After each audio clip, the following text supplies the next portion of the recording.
आप सब आज हम बात करेंगे strength of materials. Strength of material में हम कुछ टॉपिक सेलेक्टेड लेकर आए हैं जिसमें all formulas in one shot. एक शॉट में हम चाहेंगे सारे फार्मूला आपको लिख दे, जिससे काफी परीक्षाओं में आपको आसानी से सॉल्व करने में न्यूमेरिकल आसानी हुई। जैसे बहुत सारे सवाल बेंडिंग मोमेंट से पूछते हैं, बहुत सारे सवाल शियर स्ट्रेस से पूछते हैं। तो बेंडिंग मोमेंट का प्रिंसिपल स्ट्रेसेस का जो फॉर्मूला है यहाँ पर हम वन शॉट में लाने की कोशिश किए हैं। तो आप देखिए पहला जो है बेंडिंग मोमेंट का है, पहला है बेंडिंग मोमेंट। तो कोशिश करते हैं सारा आपका एक शॉट में आ जाए। बेंडिंग मोमेंट इक्वेशन में आप देखेंगे, बेंडिंग मोमेंट इक्वेशन के लिए क्या है, इक्वेशन जो है इसका डायरेक्ट इक्वेशन पे आते हैं। M upon I is equal to होता है सिग्मा अपॉन आपका लिख सकते हैं वाई। ये जो है बेंडिंग मोमेंट इक्वेशन है। अब एम क्या है, एम का था बेंडिंग मोमेंट है। एम वेयर एम इज क्या है, बेंडिंग मोमेंट। अब ये जानना जरूरी है, एम क्या है, बेंडिंग मोमेंट है। आई क्या है, आई आपका मोमेंट ऑफ इनर्सिया है। आई मोमेंट ऑफ इनर्सिया, आई है आपका मोमेंट ऑफ इनर्सिया। आपका जो सिग्मा है इसको कहते हैं प्रिंसिपल स्ट्रेस, इसको कहते हैं प्रिंसिपल स्ट्रेस। क्या कहते हैं इसको, प्रिंसिपल स्ट्रेस कहते हैं। और y इजकल टू क्या होता है, अगर सर्कुलर है तो d, y इजकल टू होता है आपका d/2। y इजकल टू क्या होता है, d/2, d यानी डायमीटर से है, d/2। अगर दूसरा बेंडिंग स्ट्रेस का आप देखेंगे, इसमें बेंडिंग स्ट्रेस सिग्मा b बराबर होता है m upon Z. M upon क्या होता है, जेड होता है। एम आपने देखा बेंडिंग मोमेंट है, और जेड क्या है, polar moment of inertia. Polar moment of inertia Z कह सकते हैं, यानी जेड आपका ये वैल्यू यानी आपका सिग्मा बी बराबर एम बाई जेड आएगा। आई का वैल्यू अगर सर्कुलर है तो आई का वैल्यू पाई अपॉन क्या लिख सकते हैं 64, जनरली जो है d4 के टर्म में आएगा, आई इजकल टू आएगा। ठीक है। अब यहाँ अगर लेंगे, इसमें अगर perpendicular moment of inertia perpendicular to अगर प्लेन लेंगे, परपेंडिकुलर यहाँ perpendicular moment of inertia, moment of inertia perpendicular to अगर प्लेन लेंगे, तो इसके लिए क्या फॉर्मूला है, आप डायरेक्ट जो आईपी निकालते हैं polar moment of inertia, IP equal to क्या हो जाता है आपका डायरेक्ट पाई d4/32, पाई d4/32। ये पोलर मोमेंट ऑफ इनर्शिया है। जबकि मोमेंट ऑफ इनर्शिया अगर सर्कुलर है तो पाई बाई 64 d4 होता है। ठीक है। अगर बाई, इसमें कहते हैं बाई परपेंडिकुलर एक्सिस थ्योरम के हिसाब से देखेंगे, परपेंडिकुलर एक्सिस थ्योरम, ये आपने पढ़ा होगा परपेंडिकुलर एक्सिस थ्योरम। इसमें क्या है, एक्स एक्सिस के about moment of inertia plus Y axis के अबाउट मोमेंट ऑफ इनर्शिया जो होता है आईपी के बराबर होता है, यानी पोलर मोमेंट ऑफ इनर्शिया के बराबर होता है। ये कहता है किसका, ये आपका परपेंडिकुलर एक्सिस थ्योरम है। Area moment of inertia of rectangle cross section about it centre of gravity कितना होगा, फॉर्मूला की ही बात कर रहे हैं। एरिया किसका, moment of inertia, area moment of inertia, moment of inertia of rectangle cross section, of rectangular cross section, cross section rectangular है, उसके लिए हमको निकालना है किसका, about it centre of gravity, about it centre of gravity. Centre of gravity के about इसका formula क्या हो जाता है, तो इसका फॉर्मूला हो जाता है डायरेक्ट आई फॉर्मूला जो होगा BD/12। अगर रेक्टेंगुलर है तो BD/12। रेक्टेंगल की बात किया, रेक्टेंगल है तो इसका ये फॉर्मूला आएगा। डायरेक्ट फॉर्मूला एक और इसमें आएगा आपका M upon I is equal to, M upon I is equal to sigma upon Y is equal to क्या लिख सकते हैं, E upon R, E upon R. ये भी एक इक्वेशन यूलर के टर्म में आ जाता है। अब कहता है for a circular shaft, for a circular shaft, circular कोई शाफ्ट है जिसका डायमीटर कहता है of diameter D, of dia D, कोई सर्कुलर शाफ्ट है ऐसे जिसका डायमीटर कितना दिया है, डी दिया है, डायमीटर डी है, subjected to torque T, subjected to torque, torque T, इसमें टॉर्क कितना लग रहा है, टी लग रहा है। The maximum value of shear stress, the maximum value of shear stress, इसका शियर स्ट्रेस का फॉर्मूला क्या है, शियर स्ट्रेस को हम करते हैं टाउ से डिनोट करते हैं, किसे करते हैं, टाउ से, तो इसका डायरेक्ट फॉर्मूला है 16t बाई कितना हो जाएगा, पाई डी क्यू, याद रखिएगा ये इंपॉर्टेंट फॉर्मूला हो जाता है शियर स्ट्रेस के लिए, सर्कुलर शाफ्ट के लिए होता है। और इसमें जो है J इज इक्वल टू आएगा, J जो फॉर्मूला होगा, अब इसका एक इक्वेशन है T बाई जे, और अपॉन टाउ बाई लिख सकते हैं, tau by D by two, tau by D by two. अब J क्या है, ये J के लिए हम लिख सकते हैं J इजकल टू होगा pi D by 4 upon 32, pi D 4 upon 32। अब P इजकल टू आप पावर इजकल टू क्या लिखते हैं, टी टाउ ओमेगा लिखते हैं। अब ये एक फॉर्मूला और है थीटा इजकल टू, सारे फॉर्मूला एक जगह हमने कलेक्ट किया है, theta equal to T L upon G J, upon क्या होता है, theta equal to T L upon G J. अब पावर यहां अगर हमने निकाला है P equal to 2 pi N T upon कितना होता है 60, पावर के लिए 2 पाई एन टी अपॉन 60। अब फॉर्मूला की बात करें, प्रिंसिपल स्ट्रेसेस, प्रिंसिपल स्ट्रेसेस के लिए फॉर्मूला, डायरेक्ट फॉर्मूला पे बात करेंगे, सिग्मा 1 2 लेकर के चलते हैं, ये x के लिए sigma x plus sigma y upon 2 हो जाता है, ठीक है, बहुत याद रखना आसान है, प्लस माइनस अंडर रूट कितना, ये जो वैल्यू है इसका whole square, sigma x plus sigma y upon 2 का होल स्क्वायर, और शियर स्ट्रेस जो टाउ है, टाउ एक्स वाई का होल स्क्वायर, ये फॉर्मूला है प्रिंसिपल स्ट्रेस का। अब इसको, अब जैसे एक बार प्लस में भी लिख सकते हैं, एक बार माइनस में, जैसा आपका आएगा उस हिसाब से अप्लाई आप कर सकते हैं। Angle of principal stress, angle for principal stress, angle for principal stress, principal plane का एंगल हमें अगर निकालना है तो कौन सा फॉर्मूला अप्लाई करेंगे, तो यहां होता है tan 2 theta, tan 2 theta equal to कितना आता है 2 टाउ, टाउ का मतलब shear stress tau T X Y, और ये लिखेंगे sigma x minus sigma Y, sigma x minus sigma Y. अब सिग्मा यहाँ पर क्या वैल्यू है, यहाँ पर सिग्मा इजकल टू अगर लेते हैं तो नॉर्मल स्ट्रेस है, नॉर्मल स्ट्रेस है, तो यहाँ सिग्मा इजकल टू फॉर्मूला हो जाएगा sigma 32m upon pi D Q, upon कितना पाई डी क्यू, ये सिग्मा का वैल्यू है। शियर स्ट्रेस के बहुत टाउ की बात करें, शियर स्ट्रेस इजकल टू यहाँ है शियर स्ट्रेस, शियर स्ट्रेस का फॉर्मूला आपका टाउ इजकल टू अभी बताया है 16t upon pi D cube, pi D cube.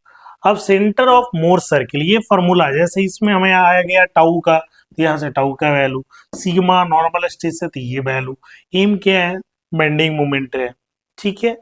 अब बात करेंगे centre of Mohr's cycle, centre of Mohr's, Mohr's circle, centre of Mohr circle कितना होता है, डायरेक्ट ये सेंटर ऑफ मोर सर्कल का फॉर्मूला है sigma X sigma Y upon 2, ये आपका फॉर्मूला है सेंटर ऑफ मोर सर्कल का। रेडियस ऑफ मोर सर्कल का फॉर्मूला क्या है, radius of Mohr circle, Mohr circle का डायरेक्ट फॉर्मूला कितना लिख सकते हैं, तो ये आर का फॉर्मूला याद रखने का आसान तरीका है इसका, आपको sigma x minus sigma Y, sigma x minus sigma Y upon 2 का होल स्क्वायर, ठीक है, और ये टाउ स्क्वायर एक्स वाई और अपॉन 1/2। 1/2 का मतलब अंडर रूट टू में आ जाएगा, अंडर रूट टू में आएगा। अब एक रिलेशन जो है टी अपॉन यानी T upon I P is equal to क्या है आपका टाउ अपॉन आर, ये भी एक रिलेशन है, डायरेक्ट रिलेशन में लेके चलते हैं। Maximum principal stress, maximum principal stress, maximum principal stress, maximum principal stress is equal to formula क्या है sigma by two plus under root कर लो सिग्मा बाई टू का होल स्क्वायर प्लस कितना लिखेंगे टाउ का स्क्वायर। ये मैक्सिमम प्रिंसिपल शियर स्ट्रेस निकालने का फॉर्मूला है, sigma upon two plus under root sigma by two का whole square plus tau square. अब टाउ मैक्स अगर निकालना है तो मैक्सिमम शियर स्ट्रेस निकालना है, तो टाउ मैक्स का जो फॉर्मूला है वो 1/2 अंडर रूट कितना लिखेंगे sigma x minus sigma y का होल स्क्वायर प्लस कितना लिख देंगे 4 टाउ, टाउ नहीं या टाउ एक्स वाई का स्क्वायर आएगा, टाउ एक्स वाई का स्क्वायर आएगा। तो यहां तक आपका बात करेंगे normal stress on incline plane, normal stress on inclined plane, inclined plane पे आपका नॉर्मल स्ट्रेस, तो इसके लिए फॉर्मूला है sigma equal to direct sigma equal to sigma x cos square theta, cos square theta, ये डायरेक्ट फॉर्मूला आप put कर सकते हैं। वॉल्यूमेट्रिक स्ट्रेन के केस में ये आपका आएगा, वॉल्यूमेट्रिक केस के स्ट्रेन, वॉल्यूमेट्रिक स्ट्रेन अगर लेंगे तो वॉल्यूमेट्रिक स्ट्रेन इजकल टू होता है ये आपका volumetric strain equal to sigma b upon K, sigma b upon K, और ये हो जाता है 3 अल्फा डेल्टा टी, ये भी एक रिलेशन आ जाता है। अब शियर स्ट्रेस कहता on inclined plane, shear stress on inclined plane, shear stress on inclined plane, inclined plane पर शियर स्ट्रेस नॉर्मल स्ट्रेस हो गया, शियर स्ट्रेस कितना हो जाएगा तो टाउ इजकल टू आपका कितना हो जाएगा सिग्मा एक्स बाई टू। अब यहां था आपका कॉस में तो यहां हो जाएगा sine two theta, sine two theta हो जाएगा टाउ इजकल टू। अब ये thermal state develop in bar, thermal stress develop in bar, thermal stress developed in bar कितना हो जाएगा, डायरेक्ट फॉर्मूला की हम बात कर रहे हैं तो ये जो होगा alpha delta T, alpha delta T into E, direct formula हमने लिख दिया thermal state developed in bar, कितना इसमें डेवलप होगा।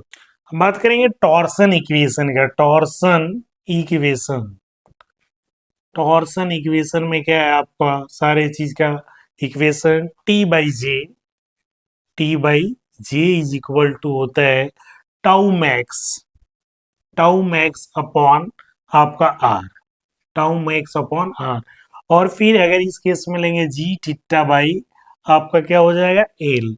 अब इसमें क्या क्या है ये जान लीजिए। तो टाउ जो है आपका टाउ शियर स्ट्रेस है ये आपको मालूम है, डी आपका डायमीटर ऑफ द शाफ्ट है, जे पोलर मोमेंट ऑफ इनर्शिया है, एल क्या लेंथ ऑफ द आपका शाफ्ट है। तो इसमें सारे चीजों में अब थीटा क्या है एंगल ऑफ ट्विस्ट, इसमें जो है जो नहीं हमने लिखा है एंगल ऑफ ट्विस्ट, टॉर्सन है तो एंगल ऑफ ट्विस्ट, ठीक है। अच्छा और जी क्या है शियर मॉडुलस, जी आपका जो है शियर मॉडुलस है, जी आपका क्या है शियर मॉडुलस है, जे जबकि है पोलर मॉडुलस, आर क्या है distance from centre of shaft, R क्या है distance from centre of shaft,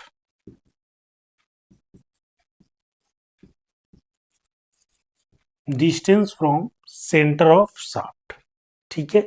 तो आपको इसमें क्लियर है टाउ आपको मालूम है, टी मालूम है, जी मालूम है, टाउ मालूम है, आर जी थीटा और एल सब आपका इसमें क्लियर हो जाना चाहिए, ठीक है, तो ये हो गया। अब एक फॉर्मूला है थर्मल स्टीफनेस।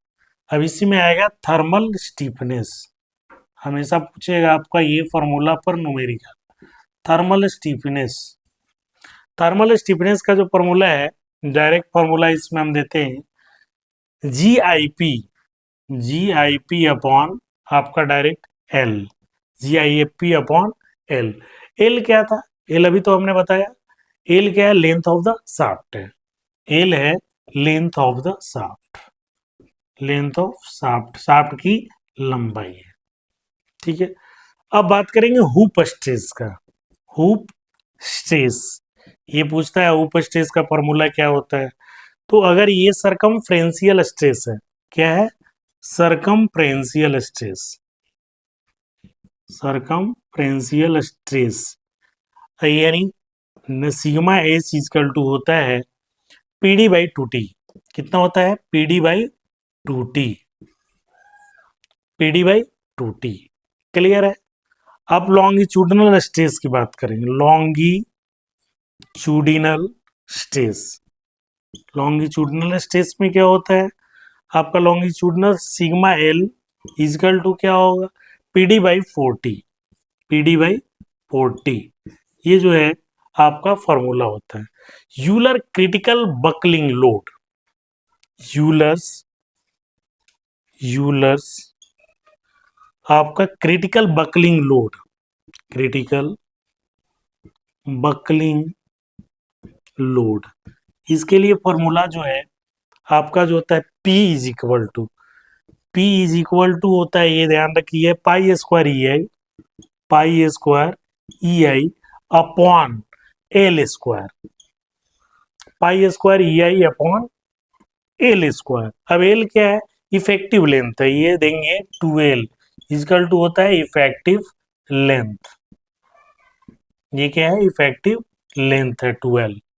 ठीक है, four pin ended column, four pin ended column, ended column के लिए एन इजकल टू यहाँ पर हमें देना होता है 1। क्योंकि फॉर्मूला में यहाँ देखेंगे, इससे पहले यहाँ एल इजकल टू 2L देंगे, तो पाई स्क्वायर अपॉन कितना होगा, 2L का स्क्वायर, एल की जगह 2L स्क्वायर। और यही finally formula P is equal to होता है एन पाई स्क्वायर अपॉन कितना हो जाएगा, upon L square, upon L square. तो एन वैल्यू अगर पिन इंडेड कॉलम है तो एन का वैल्यू 1 होगा। तो इस केस में पी का जो वैल्यू हो जाएगा, P इज इक्वल टू आपका हो जाएगा पाई स्क्वायर अपॉन एल स्क्वायर। ठीक है, ये पी का वैल्यू। कहता है फॉर बोथ एंड हिंज, अब यहाँ थोड़ा सा है, बोथ एंड हिंज किया हुआ है। हिंज के लिए जैसे दरवाजा में हिंज किया हुआ रहता है तो आपका लॉग आगे पीछे होता है, तो effective length L equal to L होता है। तो इस केस के लिए पी का जो वैल्यू होगा, P equal to pi square upon कितना होगा, एल स्क्वायर, कितना होगा, एल स्क्वायर। ये फाइनल फॉर्मूला है। तो आई होप हमने कोशिश किया है कि बेंडिंग, शियर और टॉर्सन के लिए एक शॉट में आपका सारा फार्मूला कलेक्ट करके आपको दूं, ताकि आपके आगामी एग्जामों में ये फार्मूला अप्लाई करके न्यूमेरिकल आप इजी से बना सके, आप MCQ आसानी से सॉल्व कर सके। धन्यवाद।